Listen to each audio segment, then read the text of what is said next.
Et on s'est pris une bonne claque sur la première bande-annonce, merci les gars. Sur la deuxième aussi. Bah ouais, mais après c'est toujours pareil. Je pourrais même vous raconter la première bande-annonce qui est sortie pas étalonnée. C'est-à-dire sur le principe où moi j'étais en train d'enregistrer en Belgique, et il y a un mec qui m'appelle, il fait au secours, il y a un drame, faut que tu ailles sur le net, il y a un problème. Et je fais, ah ouais, qu'est-ce qui se passe, c'est pas étalonné. Donc voilà, donc après une fois que le truc est lancé, vous connaissez le système, hein, une fois que c'est lancé sur le net, c'est lancé. Et puis on n'a plus qu'à pleurer, appeler sa mère, elle fait, maman, lis pas les commentaires s'il te plaît. C'est ton fils, ne lis pas. Mais voilà, mais après de toute façon c'est toujours la même logique, hein, c'est des logiques de production, c'est-à-dire qu'on dit voilà tu as ça, bah, tu fais tes choix. Donc on verra, je te dis, on verra vraiment le 8 juin quoi, on s'appelle. Oh là tu me fais peur. Oui. Moi? Bon bah si. Ah non, non, franchement je suis très doux. Moi ce que j'ai aimé justement c'est la violence. Et je me dis que tu as dû galérer pour trouver de l'argent pour faire ce film. Est-ce que ça n'a pas été un frein et est-ce que tu n'as pas été soumis à une quelconque censure? C'est un peu compliqué. Cassez-vous. Cassez-vous les gars. Non, il n'y a eu aucun problème à monter ce projet, c'était très facile. Non, ce qu'il faut savoir, moi je suis arrivé un peu sur le tard. En fait, ceux qui sont saoulés, vous pouvez partir, hein, parce que sinon ça va... Bon, salut. Mais en Fidélité et Onyx, c'est les deux boîtes de prod. Onyx, c'est ceux qui ont fait Renaissance, qui sont venus avec l'animation. Fidélité, ils font Astérix 4 en ce moment, enfin ils font que de la prise de vue réelle. Et Marc Missonnier, qui est le patron, il est fan du bouquin, et en 2002, il a acheté les droits pour faire un film en prise de vue réelle. C'était tellement violent que pendant 5 ans, ils n'avaient pris que des portes, où les mecs ne voulaient pas lui donner d'argent, ils ne voulaient rien donner, c'était genre, que dalle, t'auras pas un centime. Et après, Onyx est arrivé en disant, on a fait Renaissance, le parti pris graphique, l'animation, ça permet d'être violent, donc on pourra violer une gamine. En gros, et on va appeler Antoine Charéron. Cela va de soi, quoi. Oui, voilà, non, mais ça, c'est l'argument de vente, tu vois, c'est pour faire genre, ouais, vas-y, viens faire un film en anime, ça va être facile. Et c'est l'argument de vente. Et ils m'ont appelé parce que, comme c'était censé être un truc violent, moi j'avais fait des trucs pour 50 Cent, Vin Diesel, enfin, que des trucs de baston dans le jeu vidéo. Ils se sont dit, ah, lui, il saura faire un truc violent, ça va être sympa. Donc le film s'est monté parce que tout d'un coup, tout le monde a dit, ok, ce sera de l'anime. Donc il n'y a pas eu de problème à récupérer l'argent. Studio 37, ils ont mis un gros chèque sur la table en disant, on veut faire le film en relief parce que. C'était en 2007, j'avais des cheveux il paraît, mais c'était en 2007, et en 2007, personne ne savait que le relief allait marcher comme avec Avatar et tout ça, mais Orange voulait se lancer dedans et tout, donc ils ont payé en fait pour du développement technologique. Ils ont acheté un film ado-adulte en disant bon on va voir ce que c'est, et surtout pour le relief. Donc on est parti film relief et tout, ils m'ont laissé carte blanche jusqu'au premier storyboard où là ils ont fait au secours, qu'est-ce qui se passe, on a engagé un fou psychopathe qui viole et qui tue et qui décapite parce que... Il y a un plan de décapitation, si vous vous en souvenez un petit peu. La première version, il y avait du sang, enfin il y avait tout, il y avait le sang sur la caméra, on avait tout gaulé, enfin c'était rigolo et tout, et là on a eu tout le monde qui était, tu vois, genre nombre d'entrées 2. Vous voulez faire une entrée? Ouais, 2, ça serait pas mal, mes parents quoi. Donc on a eu une gestion de ça tout au court. Après, ce qui était assez compliqué, enfin c'est quand t'as deux producteurs, t'as un peu l'hydra de tête. C'est-à-dire que Marc Missonnier, il y a du monde qui a lu le bouquin ici ou pas du tout? Levez la main, personne. Super, depuis tout à l'heure je parle de... Vous avez peut-être lu le bouquin. Le bouquin, ils sont deux à se faire violer. Et il y a Jimbo qui couche avec Lisa. Donc moi quand j'arrive fan du bouquin, je fais ok, pas de transition, on va violer tout le monde. Et il va coucher avec Lisa et Ellie. Hop, ça va être génial. Et donc là, ils vont tous regarder en disant calme-toi. Donc ils ont réduit ça, et après c'est du boulot avec les producteurs, c'est-à-dire que Marc Missonnier, qui a toujours adoré le bouquin, lui il voulait violer tout le monde aussi. L'autre producteur en face, il disait calme-toi, je voudrais faire 3 entrées s'il te plaît. Et après on équilibre comme ça, mais le film n'est pas encore passé à la censure. Enfin je crois pas. Lundi on saura. D'accord. Donc plus de 12. Ou mardi soir si on a le droit au... Ouais, moins de 12 max. Donc voilà, mais après c'est de la gestion en permanence. Et le film il fait dans les 20 millions, techniquement, financièrement, donc à un moment c'est comme avec un studio aux US, entre guillemets, ou des choses comme ça, c'est que tu bosses avec le studio, tu bosses avec les partenaires, tu bosses avec tout le monde. Et la première séquence de viol, quand on avait fini le film, on s'est fait refuser par Warner, je crois. Pas de vous? Bah, moi, on m'a dit que c'était vous. Ouais, comme par hasard. C'est pas toi, c'est les autres. Dis pas ça, on va pas te rappeler après. Ouais, non mais... Ouais, il est fini, ça y est. Mais il fallait me coucher, quoi. Merci, bonsoir. Mais voilà, et donc l'idée c'est qu'il y a une première passe où c'était sans concession, et il y a une deuxième passe où c'était, histoire de répondre plus vite à ta question que avant tout le monde s'endort, mais c'était deuxième passe où on a diminué. Après il y a eu la deuxième étape où tout le monde s'est habitué au film, donc où tout le monde a commencé à venir me voir en disant bah, c'est pas si violent que ça, t'aurais pu en faire un peu plus et tout. Et puis il y a eu les projections à Cannes où il y a des gens qui sont sortis en disant mais vous êtes des tarés, c'est super violent, c'est inadmissible, et là tout le monde a fait ouf, qu'est-ce qu'on fait? Donc on saura mardi. Quelle est notre notation? Encore toi? Oui. De renaissance. Non, pas de renaissance cette fois-ci. Non, mais c'est par rapport toujours sur la violence, parce que du coup ça m'intrigue, ça m'attire, limite. Est-ce que dans le DVD, du coup, il y aura cette version un peu non... Actuellement, on a ce qui pourrait s'appeler la Director's Cut. Qu'est-ce que vous avez vu actuellement? Il y a des... Alors je pense pas qu'il y aura une version avec les plans, avec le sang et tout. Parce que il faudrait qu'ils repayent un coup. Donc ça, vous pouvez faire une pétition sur les blogs, ça pourrait être pas mal. Il y a une caisse à la sortie. Voilà. Mais notamment sur enfin voilà, en fait, toutes les versions, il y a la séquence d'intro, il y a le viol, et il y a la fin dans le bunker où c'était... tout le monde se faisait un peu torturer beaucoup plus. Ça serait si par hasard il y avait un Prodigies 2 ou un truc où tu peux refinancer une partie pour ressortir ces éléments-là. Après, ça, il y a des chances que ce que vous venez de voir soit la Director's Cut, c'est-à-dire qu'il y ait des versions remonter pour les États-Unis ou les autres endroits dans le monde, parce que globalement, les Américains, quand ils voient ça, ils font excellente idée. C'est vraiment waouh, bravo les gars, 4 ans pour ça, très bonne idée. On va retirer le viol, on va retirer 2-3 trucs, et après vous aurez un film de 60 minutes. Parfait, félicitations. Donc voilà. Donc, vous venez de voir la Director's Cut en fait.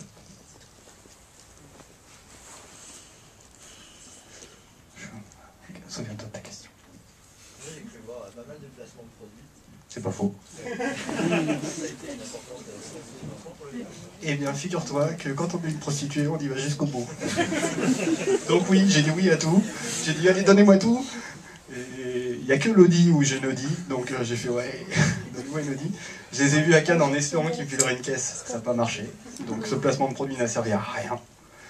Puma nous a filé des baskets. Il n'y a pas de Puma dans le film, donc je comprends plus.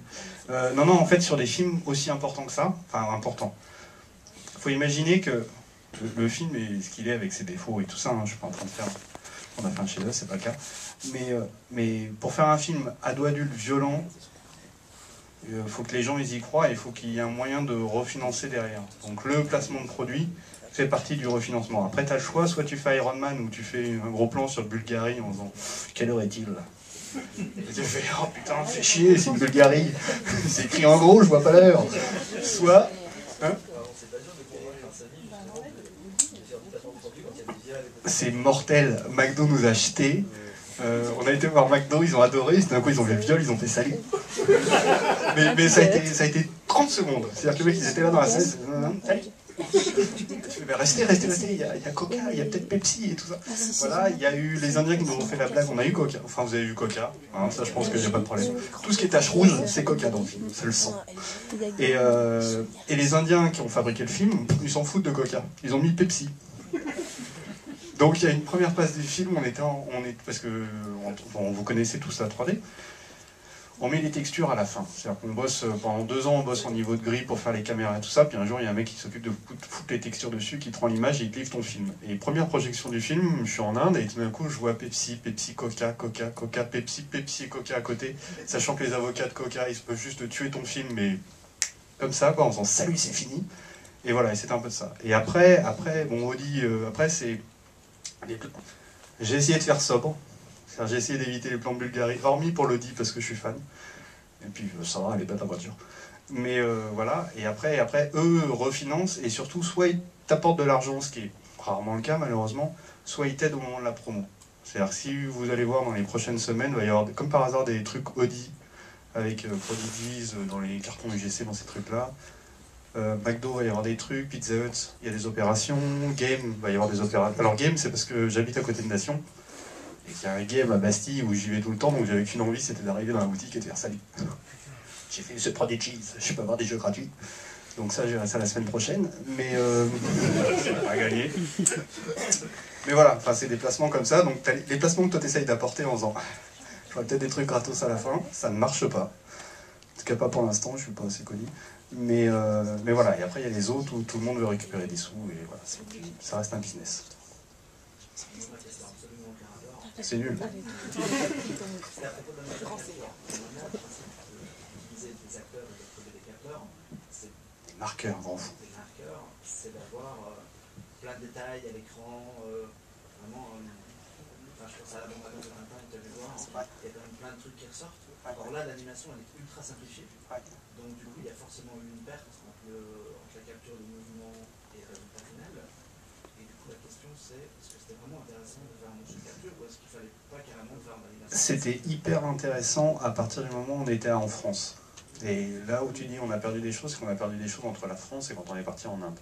Parce qu'on s'est retrouvé dans un studio qui n'avait jamais fait de motion capture. Donc forcément tu as des changements.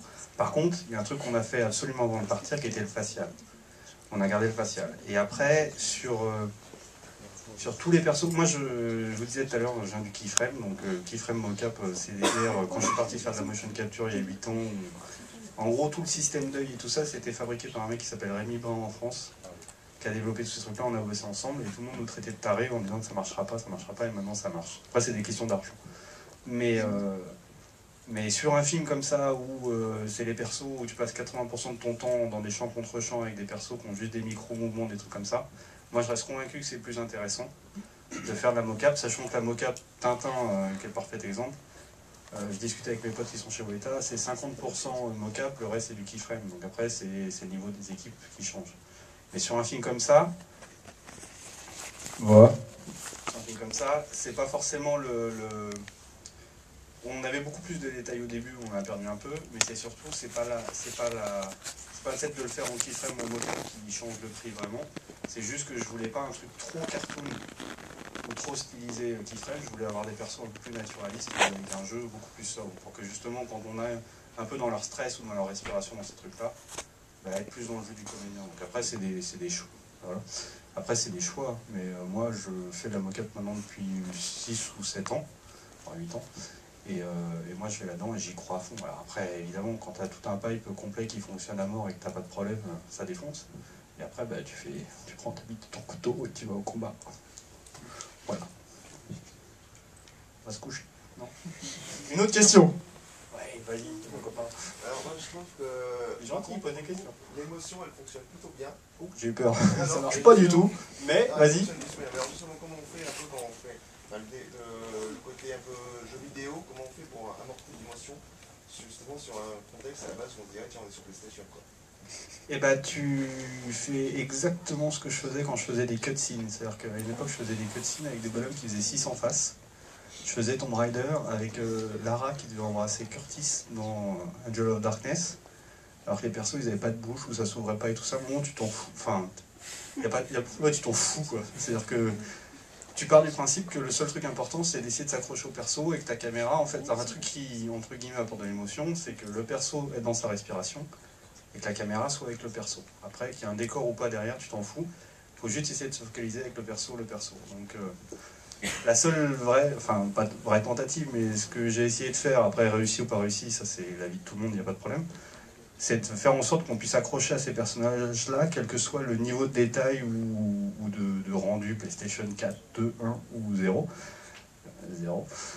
ou de PSP, mais d'avoir... Arrête, s'il te plaît.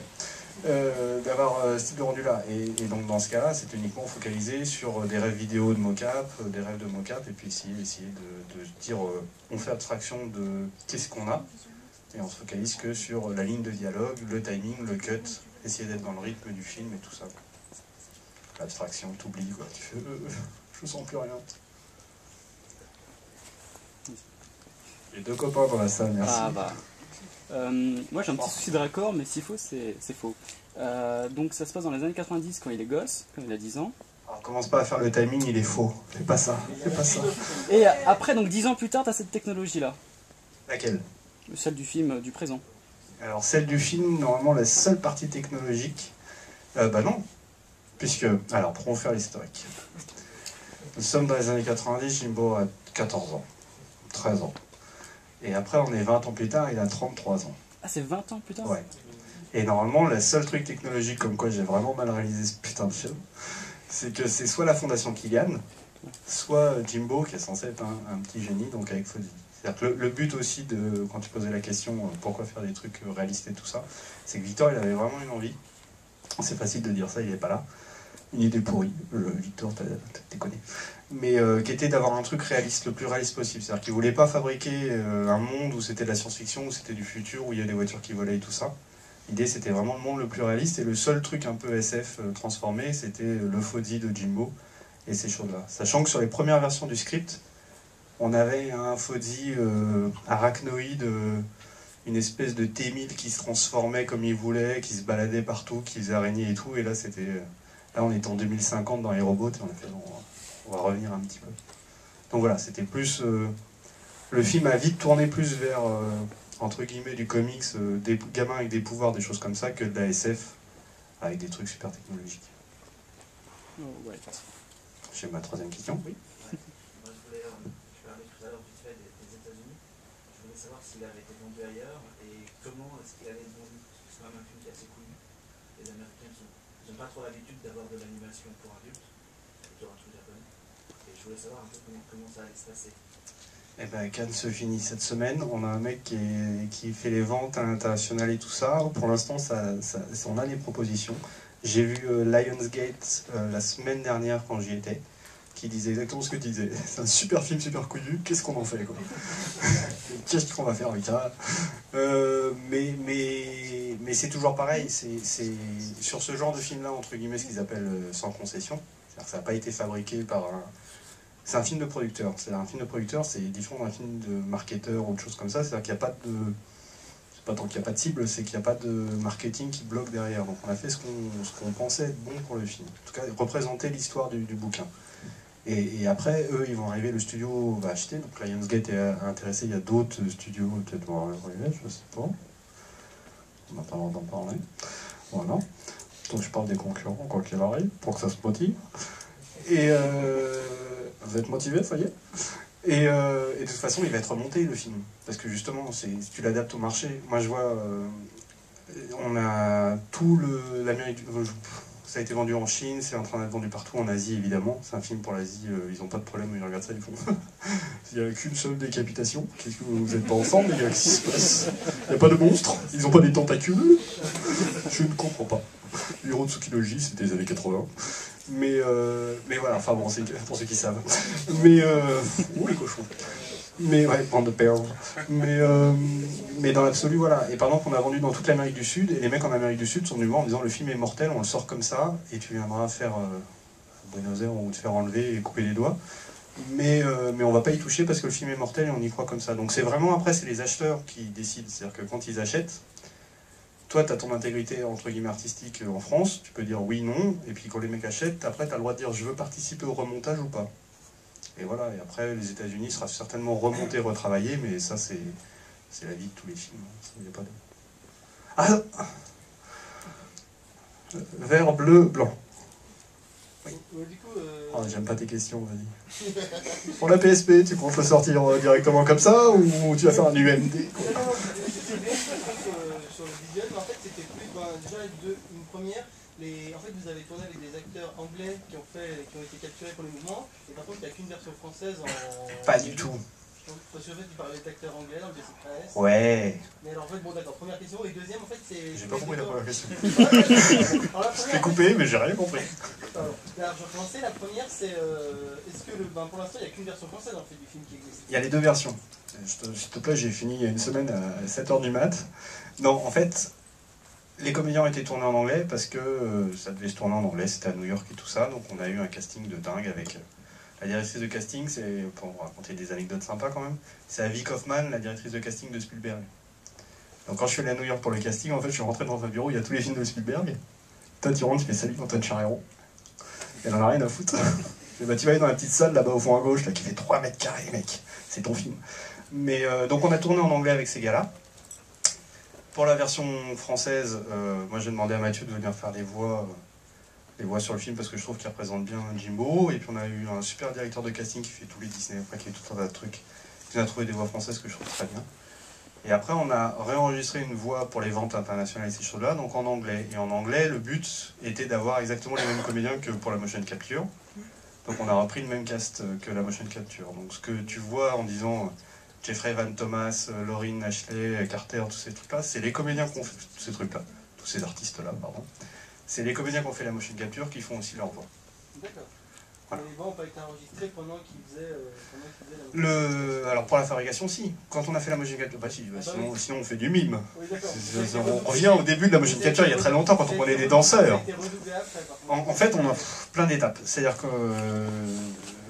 on va parler un peu technique pour ceux que ça souffle, désolé. La motion capture, on a fait le body, parce qu'on l'a fait il y a 3 ans et demi, 4 ans. On a fait le body avec ces comédiens-là, on a fait le facial avec eux, on a pris leur voix à ce moment-là. On a travaillé toute l'anime sur les 2 années à venir sur cette base-là. Donc le lips qui a été fait n'est pas sur les voix terminées, puisqu'on enregistre la mocap dans des hangars tout pourris. Pour ceux qui ont vu les making-of d'Avatar, les derniers, c'est exactement ça, c'est des hangars hyper grands, il y a de la résonance toute pourrie. Donc tu fais toute ton animation là-dessus, et après tu réenregistres en studio dans des bonnes conditions, la version française et la version anglaise. Voilà. J'avais une deuxième question sur le visuel. Oublie pas ta question. T'as jamais posé de question, c'est pour ça. J'avais travaillé pour les New York qui est super réaliste. Enfin, moi j'ai trouvé que c'était... Est-ce que PlayStation continue? Non, d'accord. La résolution, la qualité c'est une chose, mais le réalisme, j'ai trouvé que c'était vraiment des décors. Est-ce que vous vous êtes inspiré, vous êtes allé sur place pour prendre des images, des photos, ça a été fait tout Alors pour ceux qui... Alors pas le bouquin, quelqu'un connaît New York? Super. Alors le pont existe vraiment, l'endroit du viol existe vraiment. J'ai passé un après-midi à le photographier dans tous les sens, avec des enfants qui jouent à côté, ce qui est absolument génial. Quoi. Genre, je prends les photos, bougez pas madame. Vous pouvez mettre votre enfant là allongé s'il vous plaît. Donc c'était wow, génial. La Maison Blanche, même chose. Alors ça c'est pire parce que je me suis fait arrêter à la Maison Blanche parce que j'ai passé un après-midi à photographier les lampadaires, alors on les voit pas dans le film. C'est pas grave, mais à photographier tout ça. Et oui, mais après on avait 2 règles. C'était, on voulait pas faire le New York de carte postale, c'est-à-dire si vous regardez, il n'y a pas de bâtiments existants connus, et notamment pour les placements de produits et pour les problèmes de droit de certains bâtiments qui sont privés où tu n'as pas le droit de les recopier, enfin c'est un bordel, où tu dois payer, et là ça coûtait le prix du film, où tu fais bah non. Et après on avait une règle, c'est que moi je suis un gros fan de New York, c'est-à-dire que je fais partie des gens qui sont arrivés à New York, on fait ah c'est la ville préférée au monde, parce que c'est le bordel tout le temps, et que c'est sale, et que c'est n'importe quoi, et qu'il y en a partout. Donc à un moment, pour essayer de faire un New York un peu à nous, on s'est dit, enfin en tout cas une ville américaine à nous, on s'est dit on empile tout, on entasse, et ça ressemblera à New York, parce que globalement, si maintenant, encore pire maintenant je trouve, c'est que si vous allez à New York, vous allez voir que tout est toujours en construction, la ville elle est en train de s'effondrer dans tous les sens, et voilà, donc c'était la règle. Et pour le viol, le pont existe vraiment, il est à la 72e, un truc comme ça, je sais plus. Voilà, il est sur le côté gauche. Voilà. Question, je reviens après. Avant, je vais faire un raccourci tout pourri. Oh merde, salut. Non, tu as une question. Non, parce que bon, enfant, violence, moi ça m'a fait tout de suite penser en fait à Kick-Ass. Tu parlais de Lion Gates tout à l'heure, et voilà, c'est ce qu'ils ont fait avec Kick-Ass, mais ils ont vraiment pris en partie, même pour le marketing, tu disais qu'il n'y avait pas vraiment de cible, etc. Pour Kick-Ass, c'était vraiment vendu comme un film violent en fait. Nous, sur nos blogs, on a relayé pas mal d'infos sur The Prodigy, il y avait beaucoup de marketing viral qui n'a pas du tout été vendu comme un film d'animation ultra violent.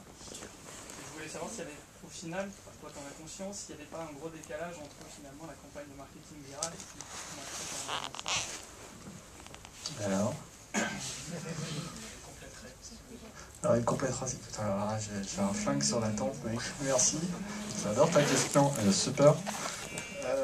Non, c'est le principe où si vous écoutez toutes les interviews qu'on fait en ce moment, on fait bien ado-adulte violent pour être sûr que ça passe.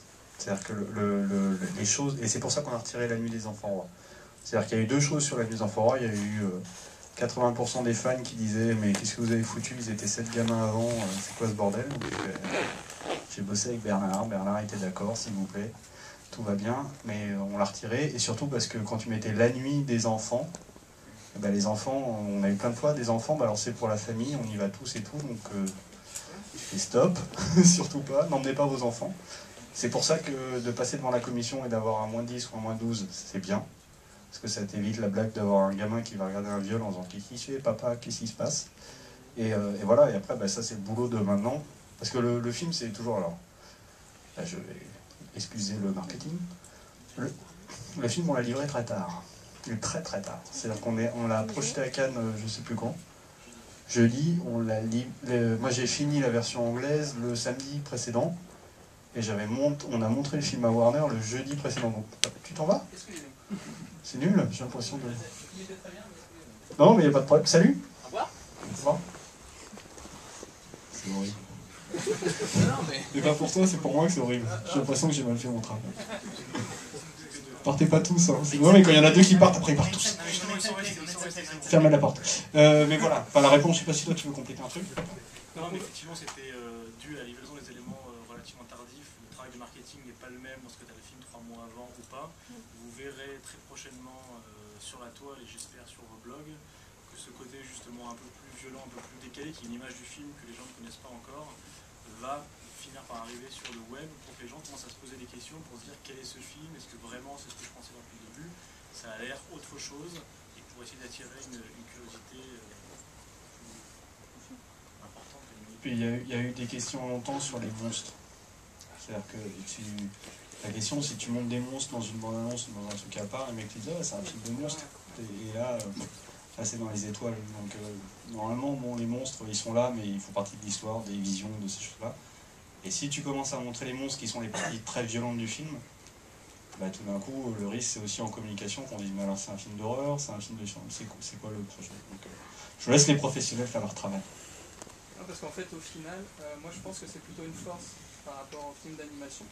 Apparemment, c'est revenu quand même pas mal que la violence a intrigué ou intéressé en tout cas dans ce film d'animation. Et moi, en tant que blogueur, je préfère en tout cas pousser à mes visiteurs effectivement de dire voilà, c'est un film d'animation, mais c'est quand même un film pour les grands, quoi, dans ce sens-là. C'est entre autres pour ça aussi qu'on vous montre le plus possible, pour que vous puissiez justement ces vecteurs de communication pour vraiment ancrer le film dans un genre qui n'est pas forcément celui des films d'animation traditionnels.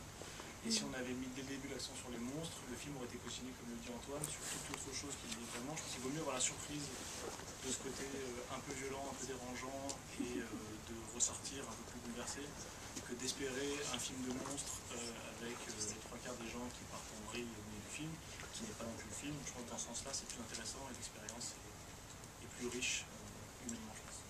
Et je disais ça par rapport, en fait, il y a eu le concours qui a été fait, on pouvait gagner le logo sur l'affiche et sur la bande-annonce. Je sais que c'est Focus Animation qui a gagné, je ne sais pas s'il est dans la salle ce soir peut-être. Voilà, bah, en gros son blog c'est quand même que sur les films d'animation du genre de Shrek, voilà, assez... voilà, pour un public assez... Il va être content. Donc après J'ai mis mon nom sur le film, là, joli. Eh papa, maman, venez voir mon film. Super. Voilà les gars. Bisous. Salut. Bisous, Poutou.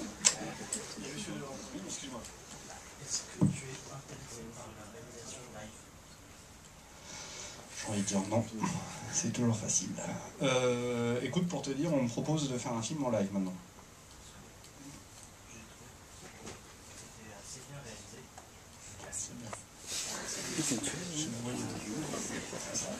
Passer à non, mais oui, mais pour te dire, les producteurs, c'est toujours pareil.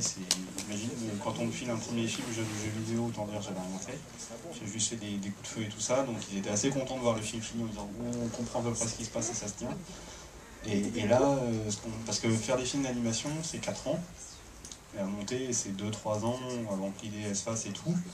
Donc en fait, pour l'instant, les propositions que j'ai, il y en a beaucoup qui sont en prise de vue réelle, relief, parce que ça aussi, c'est un truc qui va se développer. Et là, c'est le premier film relief que je fais, donc il y a plein de trucs qui marchent pas et tout ça. Le but, c'est maintenant d'arriver à faire un film relief qui a un sens, c'est-à-dire dans le scénario et dans l'action et dans toutes ces choses-là. Et donc l'idée, voilà, c'est de passer à la prise de vue réelle et de revenir pour le 3e film sur un mélange prise de vue réelle, motion capture qui déboîte et rendu qui déboîte, enfin un truc plus cher, mais c'est des histoires de fric. Hein. La 3D elle était très bien en fait, j'ai vraiment trouvé... Ouais, mais elle est encore mieux sur un très grand écran. Le mec qui vend le truc, si tu vas dans un très grand écran, c'est mieux. Retournez ici. Payez vos places. Si. Oula, oui. C'est mon copain. Sur la scène de l'attaque des os, ouais. Ça m'a vachement fait penser à Crimson. Alors, il y a un projet d'adaptation live, il y a le projet d'adaptation de Crimson en animation, qui serait celui d'après en mocap, keyframe, truc justement rendu, pas PlayStation. Et Et ben voilà, moi je lisais Crimson, j'étais en fac, et je me disais putain, si un jour je fais un truc, j'aimerais bien avoir ce gars-là avec moi, il défonce. Et je sais pas si tu le connais, mais c'est un mec qui est hyper gentil. Mais vraiment, j'ai vraiment vu un gars aussi gentil que ça. Et il est vraiment arrivé en disant, ils en ont des tonnes des propositions de long métrage et tout. Et il m'a dit, toi, t'avais tellement les yeux qui pétillaient, t'avais l'air à donf dans ton truc, qu'on s'est dit, parce qu'il est venu avec Herrera aussi, il s'est dit, on va venir, on va passer 3 mois à Paris, ce qui est pas le pire endroit pour eux, quoi. Genre, payer aux frais de la princesse, c'est bon, on emmène nos femmes. Mais ils sont venus, et ils se sont mis à fond, et c'était génial. Le truc le plus dur, pour moi, c'est que les producteurs n'aiment pas les gros pieds et les grosses mains. Donc on a dû réduire la taille des pieds, la taille des mains, ce qui fait que le design Ramos pur et dur Crimson, je trouve qu'on est à côté. Dès qu'il y a des scènes de monstres, des hallucinations, on pense qu'il y a directement KO. Ben voilà, ouais, c'était le but au moins de faire hey, c'est bon, ils sont là.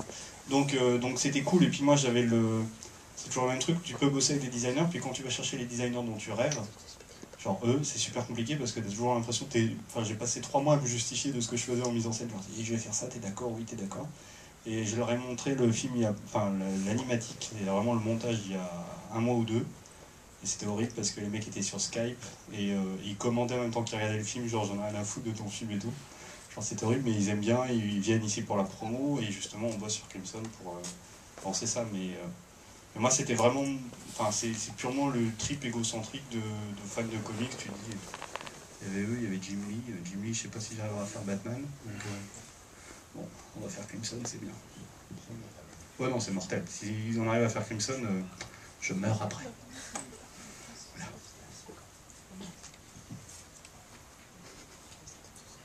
À vous après, vous êtes partagé. Oui. Bah, je vais pas vous dire justement dans la continuité de la 3D. Vous avez plutôt justement bien foutu la 3D. Tu as travaillé bien en amont, ce genre de choses, parce qu'il y a des effets de profondeur de champ qui sont assez sympas. En fait, j'ai fait ce que beaucoup de réals vont faire maintenant. Et parce que moi, je pense vraiment qu'on est à la fin de la première génération de réals. On a tous fait un film en relief. Parce qu'on a cru que c'était nouveau, alors que ça existe depuis les années 50. Mais on a tous commencé à en faire un. Et après, on va peut-être, on a de la chance, en faire un autre. Et en relief aussi. Et normalement, pour l'instant, tout ce qui s'est passé, c'est que les réals, on leur dit tu vas faire un film en relief, tu fais parce que on t'amène une doc comme ça sur un relief quand on te dit tu vas faire un film en relief. Tu regardes la doc, tu fais putain c'est nul, je peux rien faire. Alors j'ai les caméras bougent tout le temps, j'arrête pas de faire des trucs qui gigotent et le mec il dit tu dois pas bouger quoi. Et les gars arrivent, font leur film, ils donnent à l'équipe Stéroscopie, donc l'équipe relief, en disant passez le mois en relief. C'est le choc des titans, enfin c'est tous ces films là où voilà, les gars ça les intéresse pas plus que ça. Non mais les gars, mais faut dire ce qui est vrai quoi. Bon alors non, c'est les gens des autres, c'est tort. Je suis tort. C'est nul. Non je déconne, c'était super le choc des titans. Non mais voilà, non mais... Non, on peut pas. Ne le répétez pas. Ne mets pas cette vidéo sur YouTube. Mais et donc voilà. Et moi, quand on m'a dit tu vas faire un film en relief, j'ai dit pas de problème, donnez-moi votre doc. Par contre, je vais faire comme j'avais fait avec la mocap il y a 8 ans ou tout ça. Je prends la moitié du doc, je le jette et le reste on va essayer. Et plutôt que de donner le film à la fin à l'équipe Stéroscopie, on va essayer de le caler ensemble. Donc il y a plein de trucs moyen plan que j'aime beaucoup. Alors, je sais pas si vous aimerez. Qui est le premier plan où on passe au-dessus des rails. Ça va, c'est pas trop nul. Parce qu'il y a justement, c'est pas de la profondeur, genre, j'aime pas le jaillissement fait foraine pour ça, mais j'aime bien les trucs où justement on peut avoir des effets de profondeur ou des choses comme ça. Donc c'est des plans qu'on a calés 15-20 fois où l'équipe Stéroscopie, ils arrivaient à me montrer, je dis non, j'aime pas trop, faudrait refaire. Et comme t'as un trip mégalo quand t'es réel, tu peux donner des retakes. Tu passes pas faire non, on va essayer de faire mieux, on va essayer de faire mieux, on va essayer de faire mieux. Donc à la fin, le relief, il y a plein de trucs qui sont calés vite. Mais il y avait une règle, c'est que je voulais pas que les gens souffrent pendant 1h30, parce que ça m'arrive souvent au cinéma et j'aime pas. Et après, il y a des endroits où le relief il est encore perfectible, mais le but c'est qu'on a essayé de bosser tous ensemble pour faire en sorte que ça marche. Et je reste convaincu que les bons films en relief arrivent, parce que les réals et les scénaristes vont vraiment se casser le cul là-dessus, et au moins maintenant on sait ce qui marche et ce qui marche pas. Il y a plein de trucs qu'on a loupés, il y a des moments où je trouve que le relief on le sent plus assez, et on aurait pu pousser un peu, mais c'est des trucs, il faut avoir du recul, il faut pouvoir tester sur plein d'écrans différents, parce que quand je vous disais tout à l'heure c'est mieux sur le grand écran, c'est que c'est vraiment mieux sur des écrans de 15 mètres. Mais c'est des trucs, il faut les caler, et pour les caler, il faut du temps, enfin c'est toujours pareil. Vous étiez deux.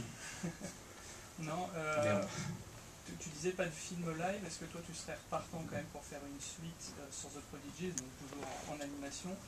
Et vu que mon blog parle qu'adaptation de comics au cinéma, si toi tu pouvais toucher à un univers, à un personnage de comics, qu'est-ce que tu Crimson, je l'ai dit juste avant. Non, vraiment un personnage, si tu devais adapter... Je sais pas les gars, Batman, qu'est-ce qu'on en dit, qu'est-ce qu'on en fait, qu'est-ce qui se passe?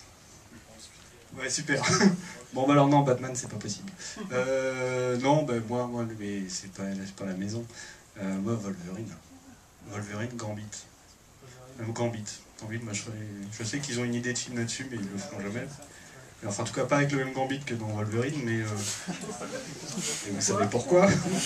Tiens, j'ai un bâton. Mais justement, Gambit, à la base, dans le comics, il est comme ça. Il a son bâton, Ouais, mais Gambit et Malicia, moi je trouve que ça fait vachement Bonnie and Clyde, et j'adore leur histoire d'amour sur le « je peux pas te toucher, mais j'aime jouer avec ça ». Et le Gambit qu'on a vu jouer au poker avec un bâton dans une ruelle, il ressemblait pas au Gambit que moi j'ai aimé avec Jim Lee. Enfin, tu vois, ce Gambit-là, avec cette Malicia, Rogue, voilà, avec ce truc-là, et où tu fais, voilà, eux ils sont classe tous les deux, et c'est une belle histoire d'amour, et moi je trouvais ça hyper cool. Et il est joueur et tout ça, alors que voilà, mais c'est les persos que j'utiliserais, enfin que j'aimerais faire. Après, le coup du Humberto, c'est que je suis vraiment fan d'Humberto, donc Crimson, ça serait l'univers que j'adorerais faire, même si les vampires et tout ça, avant, maintenant, ça va pas être évident. Parce qu'il y a eu 2-3 films de vampires ces derniers temps. Récemment, même. Oui, enfin, il y en a tout le temps, en fait, maintenant. Tu as 15 ans, tu es un vampire. Oh merde. Mais voilà, il y a ça. Et puis Wolverine, parce que Wolverine, ça va être classe quand même. Ouais, moi, je trouve. Mais bon, c'est un truc de gamin. C'est tout. Et pour une suite, donc, si vous avez vraiment l'occasion de pouvoir faire une suite... Ah ben moi j'y vais direct. Ouais. Direct parce que mon souci majeur, c'est ce qu'on appelle un film choral. C'est-à-dire que tu as 5 gamins, un héros, 2 nanas qui traînent autour, enfin voilà, c'est un gros bordel. Et à un moment, on s'est retrouvé avec un film, parce qu'en animation, il faut savoir un truc qui est un peu galère, c'est que le budget te donne le temps de ton film. Nous, on savait qu'on avait 87 minutes. Ce qui n'est pas la règle la plus logique pour faire un film, c'est-à-dire qu'on donne un temps et on dit voilà, tu dois tout mettre là-dedans. Donc il y a un moment, avec le monteur et tout ça, on a dit bah, c'est l'histoire de Jimbo, donc on va raconter Jimbo et on va aller... Je reprenais ma respiration, c'est tout.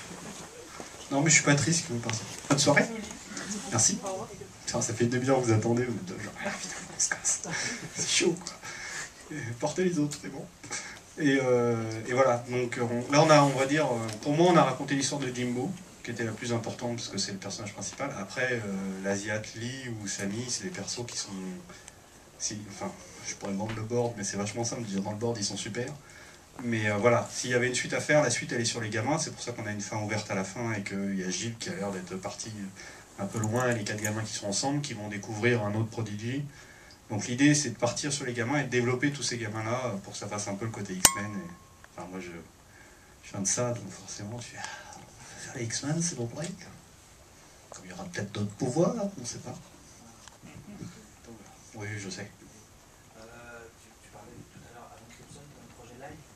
J'ai bien entendu. Ouais. Pour en savoir plus. C'est super secret.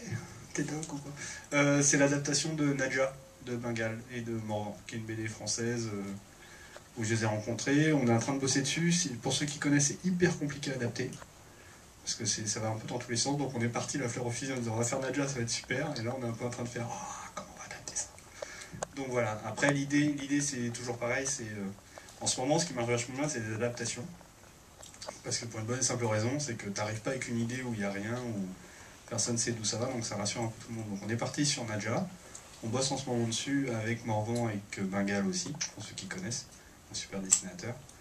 Et l'idée, c'est comme on avait fait avec l'Antérique et compagnie, c'est de les intégrer dans le process et de voir comment on peut trouver le fil conducteur qui marche de ça. Et pour Crimson, on se voit avec Humberto dans une semaine pour déplier pareil Crimson et voir qu'est-ce qu'on peut adapter en autre chose qu'une trilogie à 300 millions de dollars.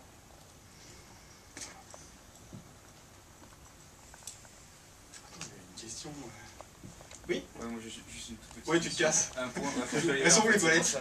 Les toilettes, c'est à droite. Déjà, graphiquement, je suis pas d'accord avec mon collègue. Moi, je trouve que ça fonctionne. Le fait de prendre de parti pris, de dire on va tout faire comme ça, pas à l'arrache, mais simplement. T'as jamais eu de PlayStation toi? Si, j'en ai eu plein, même, j'en ai cassé plein. J'ai pas dit que ça fonctionnait pas. J'ai dit que ça allait S'il te plaît.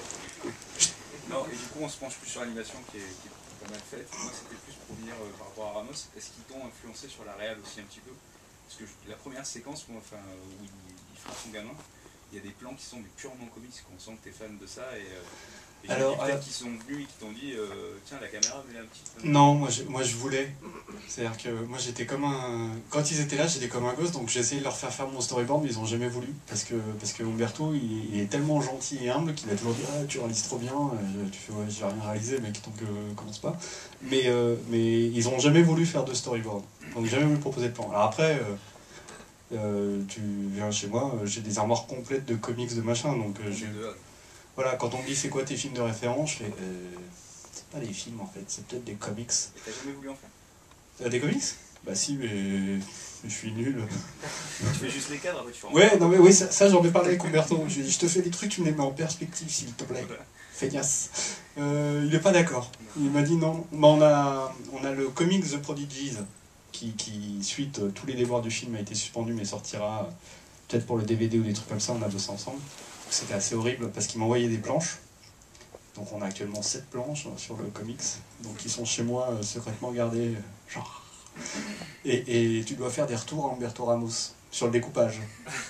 Ouais, ça me fait chier. Et là t'as l'air d'un con. Enfin, je te promets, quand t'es sur Skype et que tu vois Humberto, tu fais yes Humberto, oui j'ai un truc à te dire. Je pense que la vignette 4 elle est pas tout à fait raccord avec la vignette d'après. Alors qu'on s'en fout du découpage d'Humberto, c'est ses dessins qui défoncent. Mais là t'as l'air d'un peu d'un couillon et il fait Antoine me saoule pas trop quand même. T'es gentil, tu m'embêtes pas. Et une deuxième question, t'es fan de comics, tout ça. Est-ce que tu n'aurais pas dans l'idée de faire un peu comme ils avaient fait avec Animatrix pour Matrix, c'est-à-dire de filer le bébé, filer l'univers à des auteurs de comics et leur dire faites-moi Monsieur, un truc. sortez l'argent. C'est parti. Non, je pense que ça pourrait être sympa. Je vais cet été. En fait, c'est assez compliqué parce que The Prodigy, c'est une licence qui vient du bouquin de La Nuit des Enfants. Donc, en gros, il y a une chaîne de droits un peu compliquée. Moi, mon rêve à moi, il est de récupérer les droits BD de The Prodigy, un peu à la Lucas, tu sais, où tu fais je vais prendre tous les produits dérivés et après je deviens riche. On ne devient pas riche en BD, c'est une confirmation. Mais j'adorerais récupérer ces droits de BD pour les filer à des mecs aux comics parce que je commence à connaître un peu toute la clique justement des Umberto et tout ça, pour justement développer l'univers. C'est-à-dire que quand on nous dit je ferais bien Prodigy 2, je ferais bien aussi des suites en comics, je ferais bien aussi tous ces trucs-là. Parce que maintenant, je dois retourner au Comic-Con cet été, je commence à connaître pas mal de monde, et ça serait mortel. Enfin, moi, toujours pareil, un truc horrible, c'est au début du film, on avait une préquel et une sequel du film, qui était le jeu vidéo, qui était l'histoire des Prodigies, et le comics, qui était l'histoire de Kylian, le vieux monsieur qui vient chercher Dumbo. Et moi, mon seul rêve, c'était d'avoir une BD Umberto Ramos, Antoine Charéron chez Album, pour faire Germanico, je vais l'acheter celui-là. Et voilà, et donc le but maintenant c'est d'essayer de... Enfin ça on verra tout ça avec les producteurs, avec Warner, avec tout le monde. C'est comment développer aussi l'univers en BD et le faire vivre. Mais ça, c'est le 8 juin que ça se décide. C'est-à-dire si le 8 juin il n'y a personne, je pense que ça va se décider facilement. J'aurai les droits gratuitement. Bon, salut, tu peux en faire ce que tu veux. Merci. Et je me casse. Donc voilà. Encore toi. Tu sais qu'il n'y a plus de copains dans la salle. Je parle de Jordan Morvan, justement. La BD, c'est de la BD franco-belge. C'est quelque chose que tu lis quand même un petit peu, parce qu'il y a des super scénarios justement aussi dans la BD franco-belge. Exactement.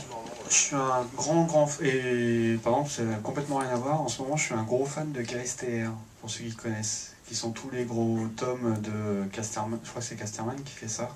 Voilà, qui sont les trucs complètement fous que je trouve superbes. Il y a Pills, un truc comme ça que j'ai lu, que je trouve complètement dingue. Et un peu, tu lis des BD, puis tu dis, ah, j'adapterais bien comme si j'étais quelqu'un, tu vois, qui peut monter des projets comme ça d'ici à demain. Mais ouais, non, moi j'ai...